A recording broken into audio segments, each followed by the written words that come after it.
எனக்கு ரொம்ப ரொம்ப ஹாப்பியான ஒரு நியூஸ் வந்திருக்கு.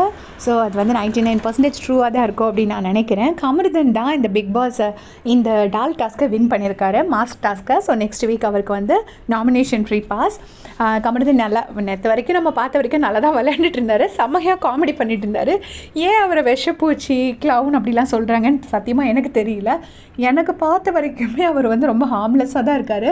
அவர் பாட்டுக்கு ஏதாச்சும் விளையாடுறாரு, தேவையில்லாமல் வாயை விட்டு ஏதாவது உளறாரு, நல்ல மொக்க வாங்குறாரு, நல்லா யாராச்சும் கவுண்டர் கொடுக்குறாங்க வாங்கி கட்டிக்கிட்டு வராரு. மற்றபடி ரொம்ப அடுத்தவங்களோட கேமை கெடுக்கிற மாதிரி அந்த மாதிரி இல்லை.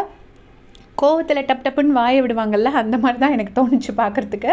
எப்பயுமே நான் வந்து ஒரு சீசனுமே எந்த கண்டஸ்டன்ஸுமே பார்க்கும்போது அவங்க ஃபேஸ் பார்க்கும்போது யார் வந்து இன்னசென்ஸ்னு அவங்களோட அந்த கண்ணில் நமக்கு தெரியும் இல்லையா, அதை வச்சு தான் நான் ஃபாலோ பண்ணுறது ஒரு கண்டஸ்டன்ஸையும். ஸோ கமருதீன் என்னை பொறுத்தளவில் கமருதீன் வந்து ரொம்ப நம்பர் 1 கண்டஸ்டன்ட் கண்டிப்பாக கிடையாது. பட் ஸ்டில் கொஞ்சம் ஹார்ம்லெஸ் தான். இப்போ அவர் தான் வின் பண்ணியிருக்காரு அப்படின்னு நியூஸ் வந்திருக்கு. ஸோ அது உண்மையாக இருந்தால் எனக்கு ரொம்ப ஹாப்பி. ஸோ யாரெல்லாம் எப்படி விளையாண்டாங்க, கடைசி யாரும் வந்தாங்க என்ன அப்படிங்கிறதெல்லாம் நம்ம இனி பொறுத்திருந்து பார்த்தா தான் தெரியும். அப்டேட்ஸ் வர கொடுத்துட்டே இருக்கேன். தேங்க்ஸ் ஃபார் வாட்சிங்.